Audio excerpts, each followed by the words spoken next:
तो ट्रिग्नोमेट्री का मतलब ये क्या है कि भाई हम जहाँ जिस पे बात कर रहे होंगे वो क्या चीज होगी हमारे पास, स्टडी ऑफ अ ट्राइंगल, जिसके अंदर हम क्या करते हैं भाई, ट्राइंगल की मेजरमेंट्स के बारे में बात कर रहे होंगे कि आया किस किस तरह के ट्राइंगल की मेजरमेंट निकाल सकते हैं, क्या क्या फॉर्मूलाज हैं, बहुत सारी चीजें हैं। देखिए हमने इस ट्रिग्नोमेट्री के अंदर पूरा समराइज ट्रिग्नोमेट्रिक पढ़ना है, यानी कि मतलब इतने जो हमारे पास लेट सपोज 4 या 5 चैप्टर बनते हैं तो हम उन 5 चैप्टर को समराइज करेंगे। अगर आप उसे ये देखो कि नहीं सर हमारे तो 5 चैप्टर जी नहीं, वो 5 नहीं, आपको अगर एक्सट्रैक्ट करके दिखाएं तो वो हार्डली 3 बनते हैं, 3 से ज्यादा नहीं बनेंगे, क्योंकि रिलेट करेंगे और रिलेट करते हुए चलेंगे तो हमारा काम बहुत ज्यादा ही आसान हो जाएगा।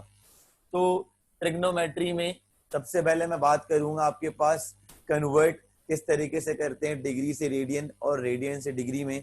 उसके अलावा 1 डिग्री में कितने रेडियंस होते हैं या 1 रेडियन में कितने डिग्रीज होते हैं, इसके बारे में बात करेंगे मिनट। और फिर उसके बाद सेकंड्स पे चलेंगे, इनिशियल और को टर्मिनल्स के बारे में पढ़ेंगे। फिर उसके बाद area of circle, circumference, perimeter, फिर उसके अलावा आर्क लेंथ, बहुत सारी चीजें इस तरह करते करते हमारे पास इसके अंदर निकलेंगी। तो आइए सबसे बेसिक चीजें लेके चलते हैं। आपके पास क्या होगी, आपके पास लेट सपोज आपकी कन्वर्जेशन, यानी कि कन्वर्जन किस तरीके से करनी होती है, बहुत ही आसान कन्वर्जन होगी आपके पास। लेट सपोज मैं अभी कहाँ से जा रहा हूँ, डिग्री से अगर जा रहा हूँ रेडियंस में, तो डिग्री से रेडियन में जाने के लिए आप किस कन्वर्जन का सहारा लेते हो। लेट सपोज मेरे पास लिखा हुआ गया यार मुझे ए डिग्री है, सवाल की रिक्वायरमेंट है कि मुझे इसे रेडियन में कन्वर्ट करना है। तो स्टूडेंट रेडियन में कन्वर्ट करने के लिए आप क्या करोगे, अपने गिवन एंगल को पाई अपॉन 180 से सिंपल सॉल्व करोगे तो आप किस में कन्वर्ट होकर आ जाओगे, आपकी जो एंगल है वो बेसिकली किस में आ जाएगा, रेडियंस के अंदर आ जाएगा। फिर इसके अलावा आगे चलते हैं और आगे चलने पे हम बात करेंगे। लेट सपोज लिखा हुआ गया ए डिग्री और बी मिनट्स, इसको कन्वर्ट करना है तो सर किस तरह करेंगे, तो बहुत ही ज्यादा मुश्किल काम हो जाता है हमारे लिए। नहीं भाई, आपने सिंपल एक फॉर्मूला याद करना है, फॉर्मूला आप अपने हिसाब से सेट करते चले जाओगे। लेट सपोज मैंने यहाँ पे लिखा हुआ है कितना भाई, a plus b upon 60 multiply by pi over 180।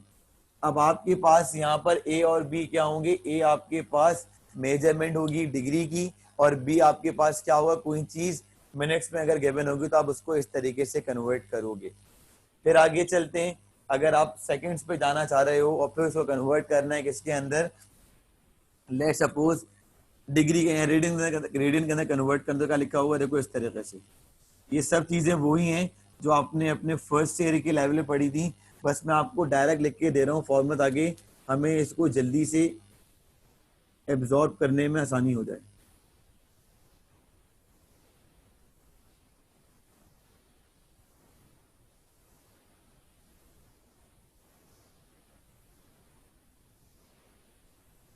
ये आपके पास एक कन्वर्जन टेबल हो जाता है। जी मैं ये दोबारा रिपीट कर देता हूँ, ये एक सिंपल सा आपके पास एक कन्वर्जन टेबल होगा और कन्वर्जन टेबल आपको इस तरीके से है कि अगर आपको डिग्री से रेडियन में जाना है तो किस तरीके से काम करना होगा उसके बारे में बताया मैंने आपको। लेट सपोज आपके पास कोई एंगल गिवन है ए डिग्री के अंदर, ए यहाँ पे कोई भी नंबर हो सकता है, एंगल से रिलेट करेगा हमेशा। लेट सपोज ए आ गया 45 डिग्री और आपसे कहा जा रहा है कि यार 45 डिग्री को कन्वर्ट करो किसके अंदर, रेडियंस के अंदर। तो आप क्या करोगे, सिंपल अपने 45 को 180 से डिवाइड कराओगे और जो भी आंसर आएगा उससे आप कहाँ लिख दोगे, सिंपल रेडियंस में करके लिख दोगे। इसी तरीके से अगर आपके पास क्या लिखा हुआ है, ए डिग्री डॉट बी मिनट, इसको अगर कहीं पढ़ लें तो आपके पास कितना होगा, सबसे पहले तो आप क्या करोगे, मिनट से सॉल्व करोगे किस तरीके से, जो भी एंगल होगा उसको 60 से डिवाइड करवा दोगे, देन जो भी कैलकुलेशन होकर रहेगी आपके पास वो पाई बाय 180 से सॉल्व हो जाएगी। ठीक है जी। उसके अलावा अगर आप तो क्या कर, सपोज कर उसका लिखा हुआ है कि ए डिग्री बी मिनट और सी सेकेंड लिखा हुआ है फॉर एग्जाम्पल, तो आप इसमें किस तरह करोगे, a plus b upon 60 plus c over 3600 multiply by कितना हो जाएगा, पाई अपॉन 180। ये तो आपके पास एक सिंपल सी कन्वर्जन हो गई। अच्छा, एक कॉमन एमसीक्यू बहुत ज्यादा होता है, जैसे सपोज करो जहां पे कैलकुलेटर यूज नहीं हो रहे होते, वो अमूमन ये पूछ लेता है यार कि ये बताओ जनाब कि 1 डिग्री में कितने रेडियंस होते हैं। तो आप क्या करोगे, अच्छा 2 ऑप्शन होंगे, या तो वो आपको ऑप्शन इस तरीके से बनाकर देगा पाई अपॉन 180 करके देगा, या इसकी आपको पॉइंट्स वैल्यू दे देगा। जरा चेक कीजिए कि इसकी पॉइंट्स वैल्यू कितनी आ रही है। आई थिंक सो इसकी जो पॉइंट्स वैल्यू है वो आपके पास 0.05 समथिंग में कुछ जा रही होगी। जरा चेक करके बताइए कैलकुलेशन से, मैं भी कर रहा हूं, आप भी करके देखेंगे।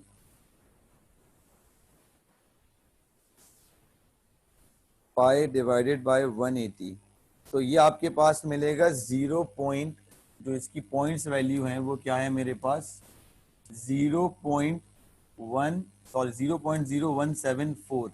इस तरीके से भी आ चुका है आपके पास कि वो पूछ लेगा कि जनाब इस तरीके से आपके पास एक एंगल है, तो आप किस तरीके से उससे फाइंड कर सकते हो।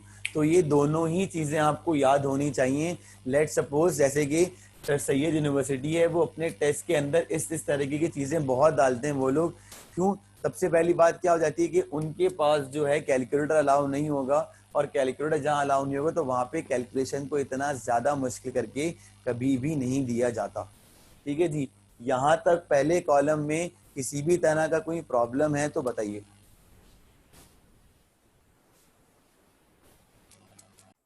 अब चलते हैं इस पे बाद हम क्या करेंगे, बात करेंगे रेडियंस के ऊपर। देखो भाई रेडियंस क्या होगा कि आपको अब रेडियंस से कहाँ आना है, डिग्री की तरफ आना है। तो रेडियंस से डिग्री सिंपल कैलकुलेशन है। लेट सपोज लिखा हुआ है यहाँ पर c इंटू पाई, और हमेशा जो भी एंगल होगा वो इन टर्म्स ऑफ पाई में गिवन होगा। रेडियंस के अंदर कहाँ कन्वर्ट करना है सर, डिग्री के अंदर। तो क्या करेंगे स्टूडेंट, यहाँ पे आप लोग इस बार 180 ऊपर आ जाएगा और पाई नीचे आ जाएगा। इसे सॉल्व कर लो तो आपका आंसर किस में आ जाएगा, सिंपल यानी कि डिग्री के अंदर निकल कर आ जाएगा। इसमें भी एक एमसीक्यूज बहुत रिवॉल्व करता है भाई, कि वही पूछ लेते हैं यार ये बताओ 1 रेडियन किसके बराबर होता है। I think so 57 point something के बराबर होगा। 180 डिवाइडेड बाय पाई, अगर आपसे कोई पूछे कि यार 1 रेडियन किसके बराबर होगा, तो आप क्या करोगे 180 को डिवाइड कर दोगे पाई से, तो तकरीबन ये आपको मिलेगा 57, आई रिपीट 57.29 कर लीजिए। ये आपके पास किस में आ जाएगा, डिग्री। याद रहे आपके पास जो ये डिग्री रेडियंस ये सब बहुत ज्यादा इंपॉर्टेंट होते हैं एंड के क्वेश्चंस के अंदर भी। अगर कुछ ऑप्शंस में उसने यानी कि सिंपल लिखा है 57.29 और एक ऑप्शन में लिखा है 57.29 डिग्री, तो जहां डिग्री का साइन लगा होगा वो ऑप्शन आपका बिल्कुल क्या होगा, करेक्ट होगा। उसमें कोई आपके पास गलती नहीं हो सकती। ठीक है जी। अच्छा ये बताइए कि आप लोग इन चीजों को समझ गए, कोई मसला तो नहीं होगा यहाँ तक। अगर आपसे कोई बात करे कि यार टर्मिनल एंगल क्या होगा, तो टर्मिनल एंगल हमेशा आपके पास ये वो एंगल होगा जो कि आपके पास इस तरह समझ लो कि टर्मिनल और को टर्मिनल को हम इस तरह कहते हैं कि अगर मुझे एक रोटी का स्लाइस बाहर निकालना है तो जाहिर सी बात है उस रोटी के स्लाइस पे पहले मुझे एक टर्मिनल एंगल मानना पड़ेगा जो कि उसका इनिशियल एंगल भी कहलाता है। ये हो गया इसका इनिशियल एंगल। क्या मुझे बताओ पीस ऑफ रोटी बाहर ऐसे ही आ जाएगा विदाउट को टर्मिनल, या मुझे को टर्मिनल निकालना पड़ेगा? इनिशियल एंगल से कभी भी रोटी का टुकड़ा बाहर आ सकता है रोटी से या नहीं? आप बोलेंगे सर ऐसा नहीं है पॉसिबल। आपको जाहिर सी बात है वहां पे को टर्मिनल एंगल रखना पड़ेगा ताकि आप रोटी का पीस क्या निकाल यानी कि रोटी का जो पीस है वो सुकून से बाहर निकाल सको। जी हाँ सर, तो ये बात समझ में आ गई कि इनिशियल एंगल क्या होगा आपके पास, वो एंगल जो आपके पास लेट सपोज हमेशा ओरिजिन पर लाई करेगा, इस तरीके से लाई करता है हमेशा ओरिजिन पर। और ओरिजिन के बाद जो भी एंगल जा रहा है, फर्स्ट में जा रहा है, सेकंड में जा रहा है, थर्ड में जा रहा है, फोर्थ में जा रहा है, वो होगा आपके पास क्या, को टर्मिनल एंगल। इसकी सबसे आसान तरीन एग्जांपल क्या है कि अगर आपके पास एक पेन पिज्जा है तो पेन पिज्जा के अगर आपने स्लाइसेस करने तो जाहिर सी बात है सबसे पहला जो इनिशियल एंगल कहाँ होगा, आप उसमें एक कट मारोगे जो कहलाएगा इनिशियल एंगल, और इनिशियल एंगल के बाद जितने भी आप उस पर कट मारते चले जाओगे वो सारे के सारे कट आपके पास क्या होंगे, को टर्मिनल कट्स कहलाएंगे। ठीक है जी, ये बहुत ही आसान एग्जाम्पल थी इनिशियल को और को टर्मिनल को समझने में। चलें जी, अब हम बात करते हैं किसके ऊपर के भाई, अगर मुझे एक सर्किल गिवन है, लेट सपोज अगर आपको एक सर्किल गिवन है और उस सर्किल के अंदर आपके पास लेट सपोज ये सेंटर है, सेंटर के बाद ये सर्किल का रेडियस है। ठीक है जी, और आपसे ये पूछ रहे हैं यार सरकमफेरेंस निकाल कर बताओ, सर्किल का एरिया निकाल कर बताओ, या पेरीमीटर निकाल के बताओ। तो ये तमाम चीजें या आर्क लेंथ बताओ, आर्क लेंथ इसी के बाद डिस्कस करेंगे। देखो सर्कल का रेडियस मैंने बाप से जब सर्कल पढ़ाया था तो जब भी डिस्कस कर रहा था कि भाई सर्कल में जो यानी कि सर्कल का बड़ा होना या छोटा होना डायरेक्ट किसके ऊपर डिपेंड करता है, उसके रेडियस के ऊपर। और रेडियस किस सूरत में आपके पास कांस्टेंट रह सकता है, रेडियस आपके पास अगर हम सिंपल सर्कल की बात करें वन सर्कल पे तो उसमें रेडियस क्या रहेगा आपके पास, कांस्टेंट रहेगा। बट अगर हम बात कर लें अबाउट कॉन्सेंट्रिक सर्कल, तो कॉन्सेंट्रिक सर्कल में कभी भी हमारे पास रेडियस क्या है वो सेम नहीं रहता, हर बारी में हमें अलग अलग सर्कल मिलते हैं और उन तमाम सर्कल का रेडियस क्या होता है, अलग अलग होता है। तो आइए जी, सिंपल सिंपल फॉर्मूलाज हैं, कोई इसमें रॉकेट साइंस नहीं है। अगर आपसे कोई बात करे यार एरिया ऑफ सर्किल बताइए कितना हो जाएगा, आप सिंपल बोलेंगे पाई आर स्क्वायर।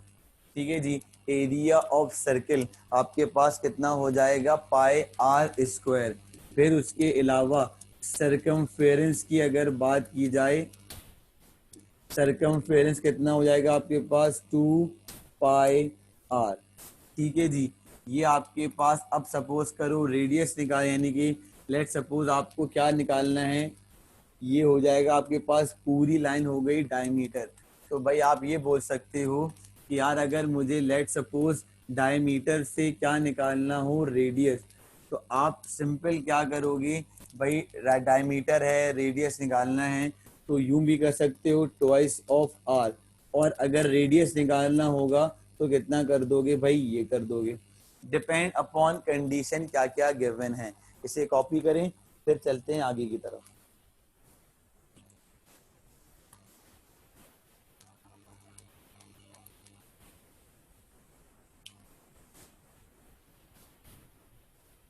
ठीक है जी, ये आपके पास कुछ फॉर्मूलाज हैं जो सिंपल सर्कल के ऊपर बात कर रहे हैं। फिर अभी हम बात करेंगे कि सर्कल का यानी कि सर्कल का सेक्टर कैसे निकलता है, पेरीमीटर कैसे निकलेगा, पेरीमीटर ऑफ सेक्टर कैसे निकलता है, एरिया ऑफ पेरीमीटर कैसे निकलता है, तो उसके बारे में भी हम बात करेंगे। और फिर उसके चंद एक आध क्वेश्चन करेंगे और फिर इस टॉपिक को आगे लेके चलेंगे। ठीक है जी, उसके बाद अब आप आ जाइए, तो आपके पास नेक्स्ट होगा कि यार सर्कल का जो है लेट सपोज सेक्टर निकालना है। तो भाई सेक्टर कैसे निकलेगा, सेक्टर आपके पास क्या होगा, a part of a circle. Sir किस तरीके का, मैं यहाँ पर फिगर चेंज करता हूँ और आपको सेक्टर के बारे में आप बहुत ज्यादा वो शेप यूज करते हो। फॉर एग्जाम्पल अगर आपके पास एक पेन पिज्जा है, पेन पिज्जा में जाहिर सी बात है क्या होगा भाई, सेक्टर होता है।